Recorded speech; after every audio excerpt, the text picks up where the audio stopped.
അഷ്റഫുൽ ഖൽഖ് സ്വല്ലല്ലാഹു അലൈഹി വസല്ലം തങ്ങൾ വഫാത്താകുന്നതിന്റെ മുമ്പ് ഒരു പ്രഭാഷണം നടത്തി. പ്രഭാഷണം കേട്ട് സ്വഹാബത്തിന്റെ മനസ്സിൽ നിന്ന് ധാരധാരയായി കണ്ണിൽ നിന്ന് നീരൊഴുകുകയായി.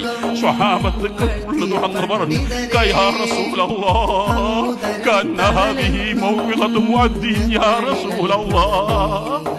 വരികൾക്കിടയിൽ ഞങ്ങൾ ചിലതെല്ലാം വായിച്ചിരിക്കുന്നു. അങ്ങ് ഞങ്ങളുടെ കൂടെ കൂടുതൽ കാലം ജീവിക്കുകയില്ല. അങ്ങ് ഇവിടെ വാങ്ങുന്ന സ്വഭാവം ഈ പ്രഭാഷണത്തിലുണ്ട്.